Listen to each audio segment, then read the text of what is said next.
Los chamanes de México, volumen 3. Pachita. Por Jacobo Greenberg, Silverbaum.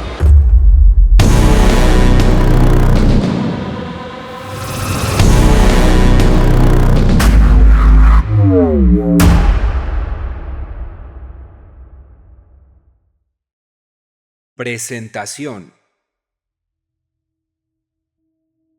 Conocí a Pachita cuando debía conocerla. Me preguntaba en ese entonces hasta dónde debía impulsarse la individualidad. Aún más, me interrogaba acerca del sentido real de la individualidad y todo lo que encontraba como respuesta no me satisfacía. Al mismo tiempo, algo dentro de mí no estaba completo.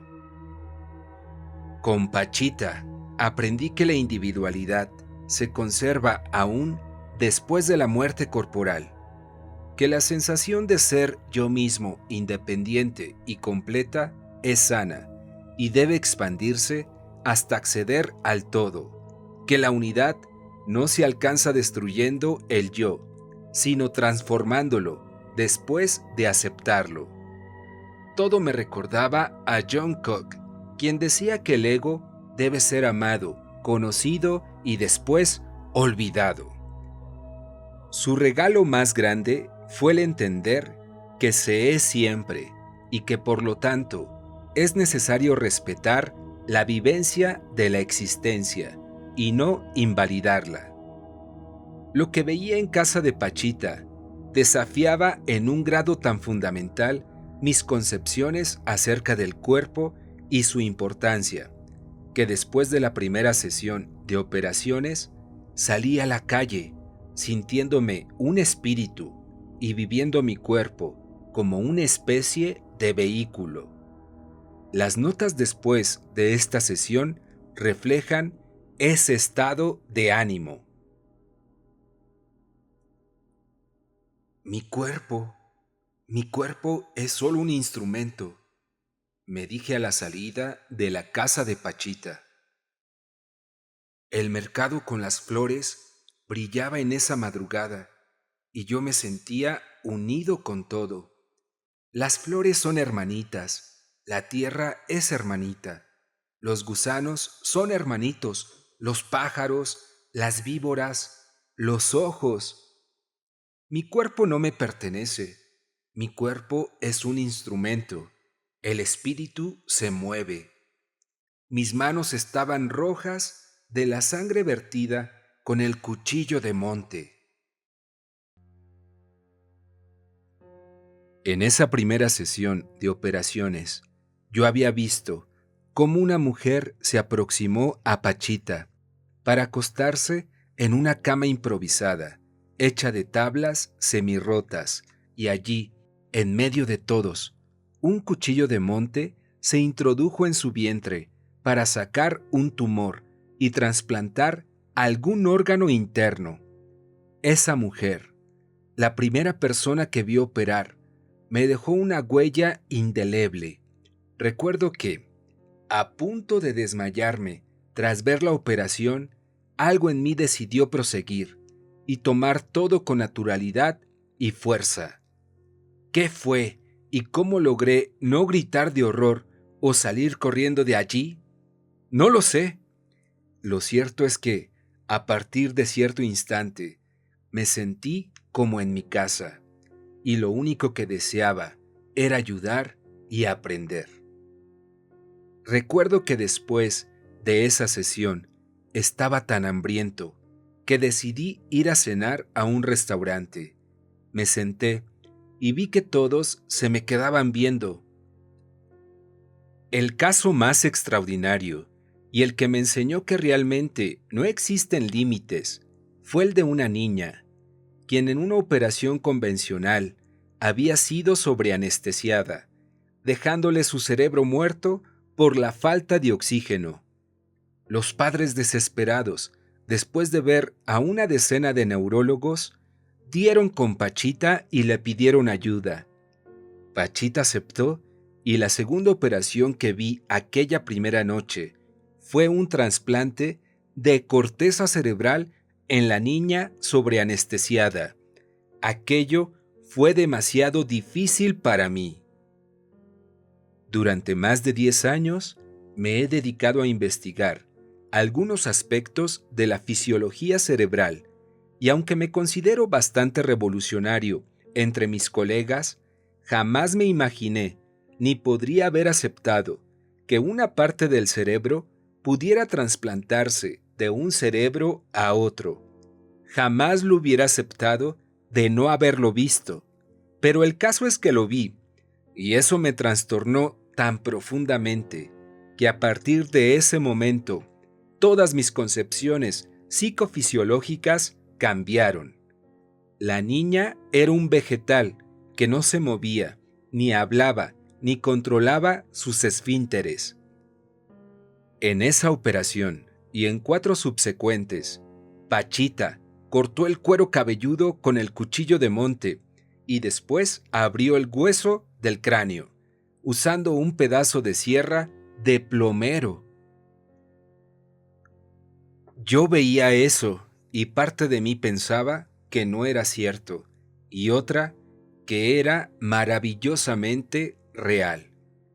Después, Pachita hizo aparecer una sección de corteza humana, tomó un pedazo en sus manos, le lanzó su aliento y le ordenó que viviera. ¡Vive! ¡Vive!, le gritaba.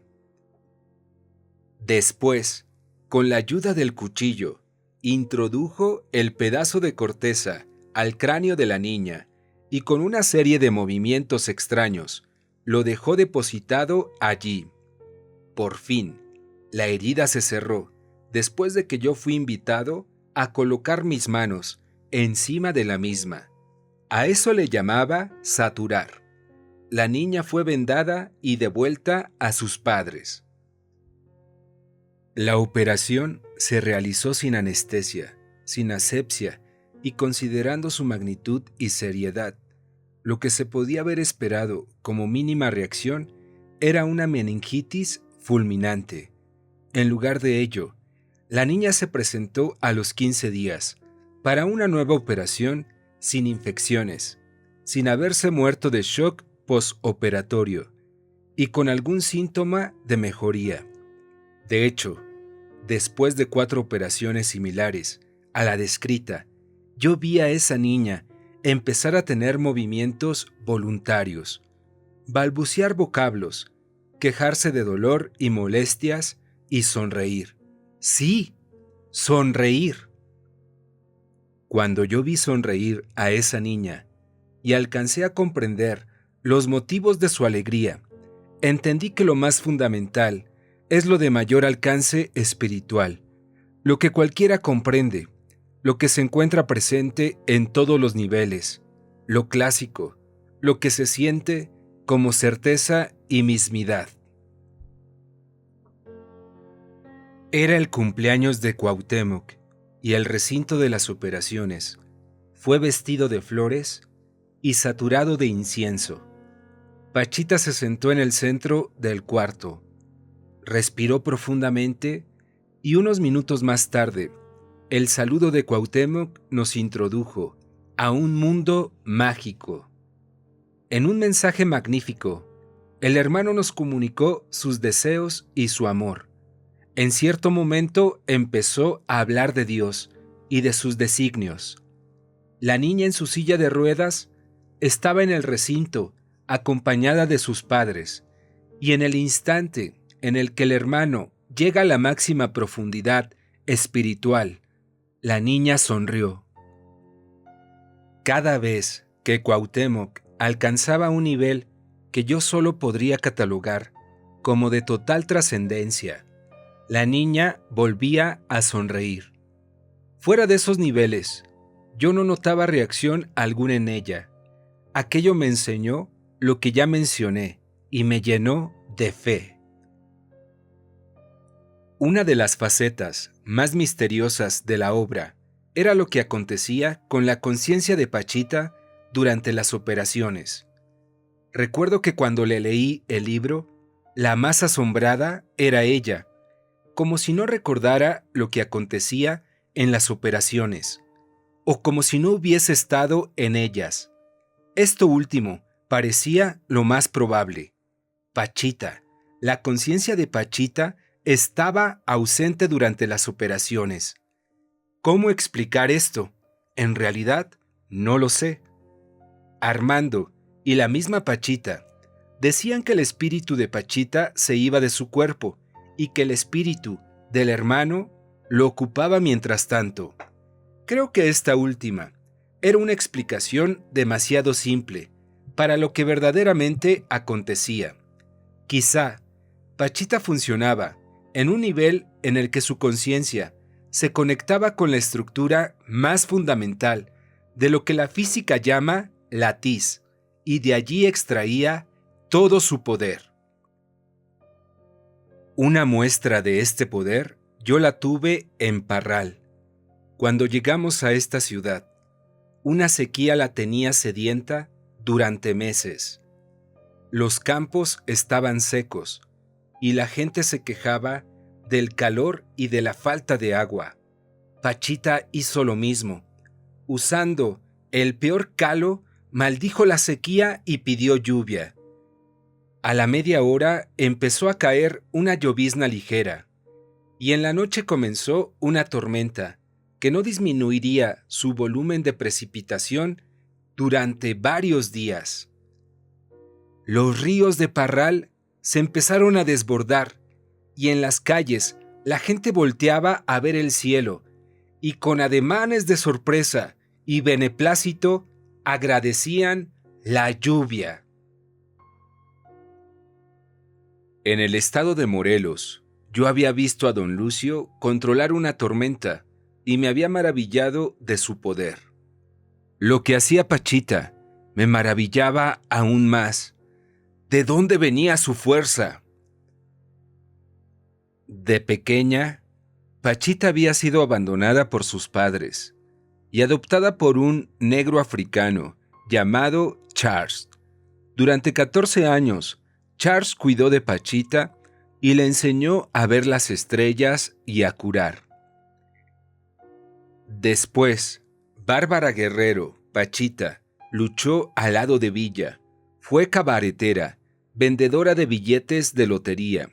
Cantaba en camiones de paso. Creo que haber vivido tantas experiencias la conectaron con lo que trascendía de todas ellas.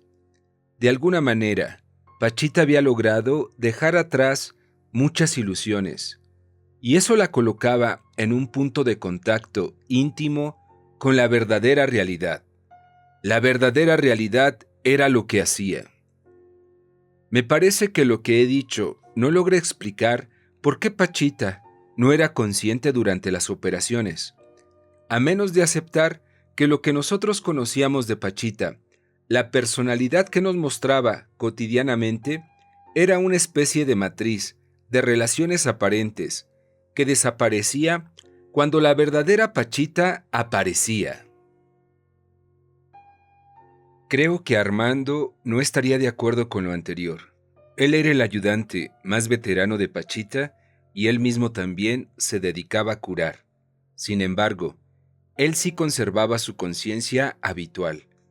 Alguna vez me dijo que había hecho un trato con el hermano y que ese trato consistía en que, a cambio de mantener su conciencia, no recibiría tanta protección como Pachita.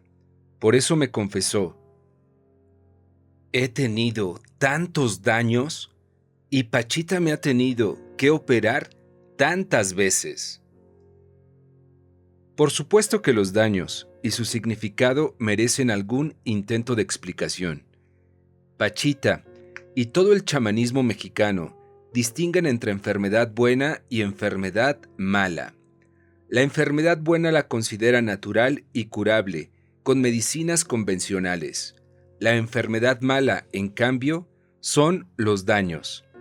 Alguien tiene una envidia, me explicaba alguna vez don Lucio, y la persona envidiada recibe una carga energética que lo enferma.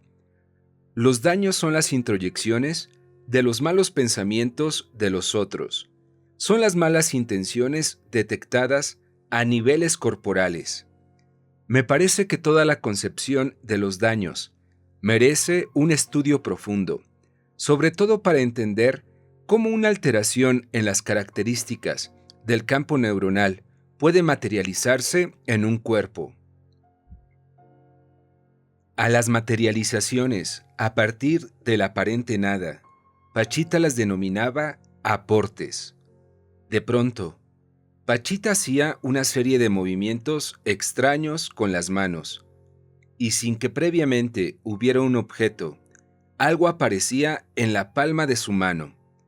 Estas materializaciones eran cotidianas y parte normal de las sesiones. La física actual también ha observado algo similar en la súbita aparición de partículas elementales a partir de la latiz. Creo que el cerebro de Pachita era capaz de alterar la morfología del espacio, y eso se manifestaba como una súbita materialización de un objeto. A mí me dio un aporte que describo en uno de los capítulos de este libro. Por supuesto que la explicación que he ofrecido no dice nada acerca de la especificidad de los aportes. Yo recibí un pequeño óleo pintado por un artista chino llamado Fio, Memo, un hijo de Pachita, una medalla de oro con los símbolos de las 12 tribus de Israel, Armando, algo diferente. ¿De dónde provienen esas formas materializadas y cómo surgían tan perfectas e impecables? No lo sé. Pachita se consideraba miembro de la tribu perdida de Israel. En realidad, históricamente, las 12 tribus de Israel se dividieron hace miles de años.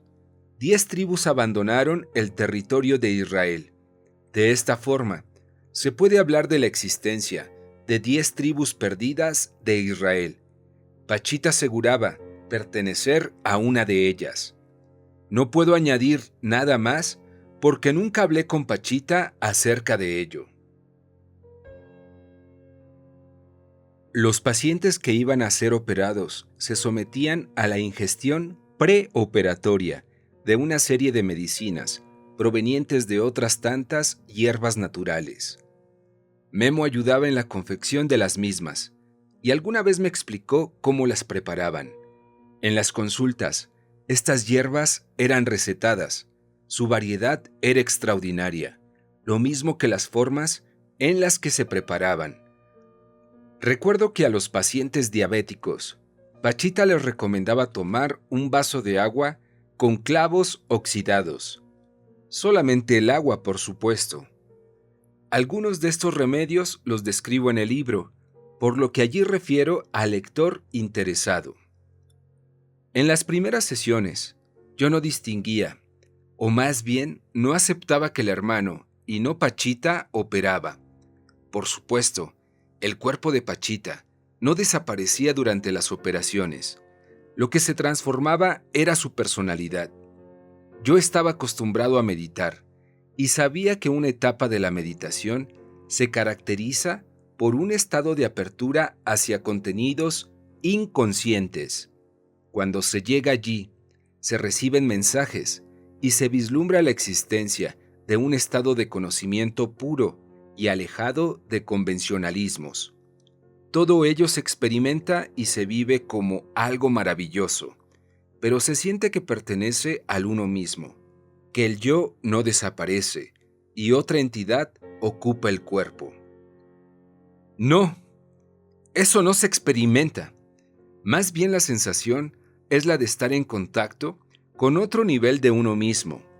Para Pachita y para Armando, una transformación similar indicaba la entrada de otra entidad, el abandono del cuerpo por el uno mismo y la ocupación del mismo cuerpo por otro ser. Yo no podía creer eso y me resistí a aceptar la transformación que veía en la personalidad de Pachita como señal de la desaparición de Pachita y la aparición del hermano Cuauhtémoc. Más bien, suponía que Pachita se introducía a un nivel de sí misma, extraordinariamente poderoso y diferente al de su yo normal, pero era ella misma, transformada, y no otro ser ocupando su cuerpo. Al terminar la primera sesión de operaciones, acompañé a una de las ayudantes de Pachita a su casa. Platicamos durante el trayecto. Mi hija no podía respirar, escupía sangre, y no había nada que hacer. La llevé con el hermano, le sacó los pulmones, materializó unos pulmones nuevos y se los injertó. Solo se me ocurrió preguntarle si había podido respirar entre la extracción y el injerto. ¿Pudo respirar? La mujer se rió y me dijo que habían sido unos pocos segundos de intervalo entre una y otra maniobra. Recuerdo que yo estuve a punto de decirle que no era el hermano el que había hecho aquello, sino la misma Pachita en otro nivel de conciencia, pero me contuve. ¿Quién era yo, después de todo, para afirmar algo así? Jamás en ninguna meditación había yo llegado a un nivel en el que pudiera trasplantar unos pulmones. ¿Cómo podía yo saber si en verdad Cuauhtémoc existía y era capaz realmente de ocupar el cuerpo de Pachita? A partir de ese momento, decidí no juzgar y simplemente aceptar lo que veía y oía. Pero no era fácil. Yo pensaba que la unidad existía y que la individualidad debía desaparecer para lograr la unidad. Y he aquí que, si Cuauhtémoc era una entidad individualizada, entonces la individualidad no desaparecería. El intento de equilibrar mi concepto de unidad con el de individualidad me llevó a una etapa de confusión, de la que salí cuando meses después de la muerte de Pachita conocí a los sufis. Un maestro sufi hablaba con Dios. Dios le decía: muéstrame tu presencia, sin el velo de tus atributos. Dios le contestaba con una negativa: no. El sufi le rogaba: te lo suplico. Dios le decía: no, porque no podrás resistir la soledad de mi divina unidad. El sufi emocionado replicaba: pero si eso es precisamente lo que deseo, llegar a la unidad. Pues bien, Dios accedía: sabe entonces que tú eres aquello. ¡Tú eres aquello! Esa respuesta me convenció de la ausencia de una real dicotomía. En la unidad, la experiencia de existencia persiste. En la unidad se llega al uno mismo, que es idéntico para todos. No intento invalidar la existencia del hermano. Simplemente describo lo que vi sin negar experiencias y sin someter las vivencias a juicios críticos reduccionistas. Por ello, hablo de Cuauhtémoc y de Pachita y de Armando y de mí mismo como seres diferentes uno del otro, cuando en realidad todos somos uno mismo y único ser. Durante toda mi experiencia al lado de Pachita, cogniciones interesantes aparecieron en mi mente. Las he compilado y algunas de ellas las reproduzco al final de este libro. Las he titulado Murmullos del Silencio.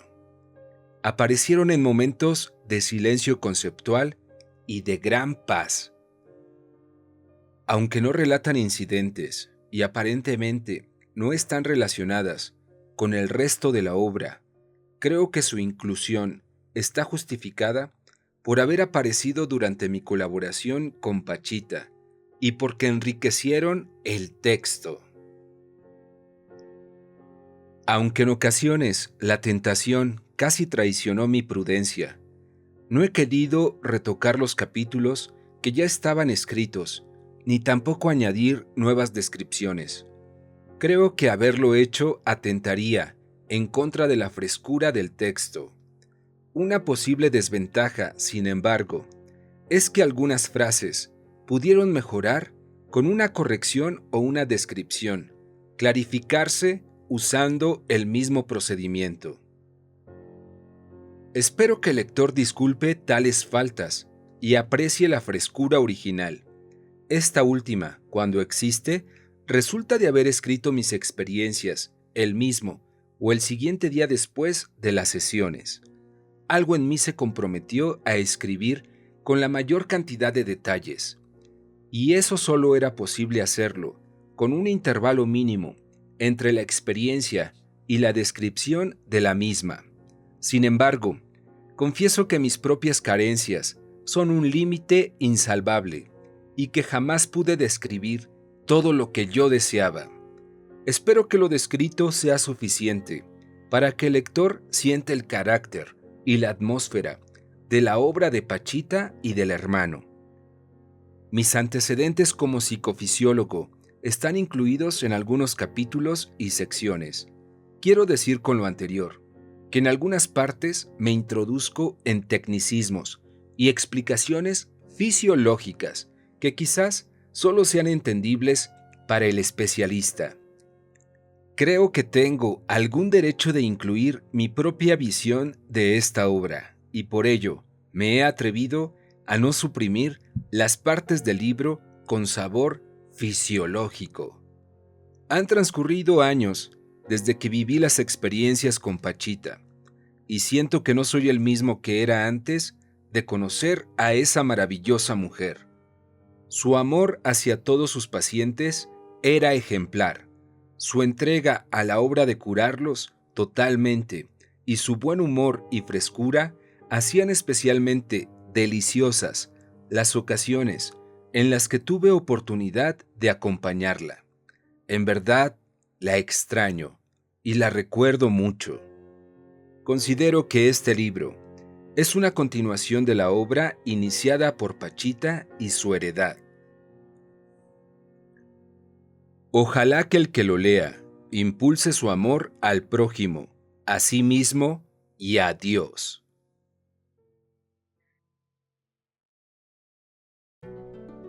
Hola, ¿cómo estás? Soy Chavenato. Espero que estés disfrutando de este audio y de esta presentación. Si eres nuevo en el canal, te invito a suscribirte. Si ya formas parte del proyecto, te invito a que compartas tu opinión en el área de comentarios.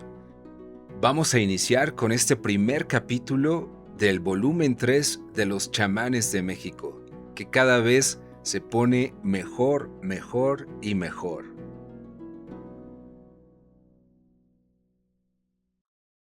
Hoy te presento el capítulo número 1, La entrada. Encontré la casa frente a un mercado lleno de flores. Se advertía un bullicio frente a la puerta, algunas sillas de rueda, niños gritando, y uno que otro ser extraño, maltrecho por heridas o daños. Como siempre, la llegada estuvo repleta de pruebas. Siempre que se inicia algo, sucede que alguien prueba al aspirante. Todo es tan frágil. La conciencia, el cuerpo, pueden enfermar tan fácilmente. Todos los días veo una foto del planeta Tierra, tomada desde el espacio. Una esfera llena de tonos de azul y rosa, rodeada de negro. Entreveo figuras formadas por las nubes, seres sonrientes o enojados, colaborando entre sí o peleándose. Me imagino que cada forma representa la conclusión global de millones de conciencias individuales y que cada guerra, disputa política o movimiento religioso se materializa en estas entidades formadas por reflejos de agua, nubes y contornos de continentes. En ocasiones, el reflejo de la resolana pinta un águila blanca, con alas extendidas, flotando sobre la colosal esfera. La cuida y es, al mismo tiempo, la resultante total. Un dolor de cabeza representaría una guerra entre dos países, un dolor de su estómago, los estertores de un fallido movimiento de liberación y una paz interna el día de la Navidad. No todo debe ser consciente para esa águila, solo emocionalmente, solo sintérgica y gestálticamente, solo un sentimiento, resumen de todos los sentimientos o un dolor, pináculo de todos los dolores en cada una de sus células. Pero más allá de resultantes, sintergistas y procesos gestálticos, más allá de los sentimientos globales, más allá lo que decide. Toqué la reja y me pidieron esperar. Ayer les dije en un ruego, Pachita me invitó a ayudar al hermano. Díganle que Jacobo llegó. Me introducen a un garage lleno de macetas colgantes de un techo. Siento que penetro en filas de dolientes esperanzados. Siento que no estoy preparado. Me enojé con un chofer de taxi que me cerró el camino. Me puse de mal humor por haberme perdido en calles desconocidas. Todavía vivo en el filo de una navaja, y en ocasiones me atrae la muerte, y no puedo elaborar mis muertes. Espero y veo caras. Una niña de ojos brillantes, incapaz de hablar, caminar o pensar, sonríe milagrosamente. La amo y pregunto a sus padres por su mal. Hace un año, me dice una madre cuidadosa, hace un año la operaron de las anginas y se les pasó la anestesia. Se convirtió en un vegetal y ahora, por lo menos, sonríe. Pachita la ha operado varias veces y ha mejorado mucho. Le pido a Dios y volteo, y sigo sintiéndome no preparado. No me abren y sé la razón. A pesar de todo, insisto de nueva cuenta. Decido sentarme en el suelo para meditar. Como siempre, comienzo la lucha. La única posibilidad es aceptarlo todo. Decidir que algo está mal y algo está bien es anteponer alguna estructura a la sabiduría interna. Me dejo libre y una negrura me invade. Poco a poco comienzan los pensamientos y en un descuido, mi tonal totpai, un ligero tinte azulado, y penetro en él. Aparece la primera imagen, todo un proceso colosal transformado y decantado y purificado y manifestado y corregido, y doy gracias por la maravilla. Me invade una sensación de paz, toco los tentáculos de mi ser y en otro descuido me deslizo por uno de ellos en dirección a mi centro. Ahora no solo es paz, sino certeza. Estoy conmigo y con él, y con todo, y sé que sé.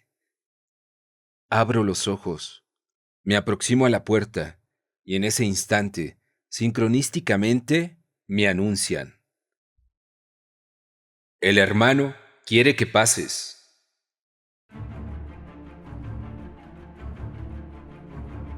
Muchas gracias por tu visita. No te pierdas el próximo capítulo.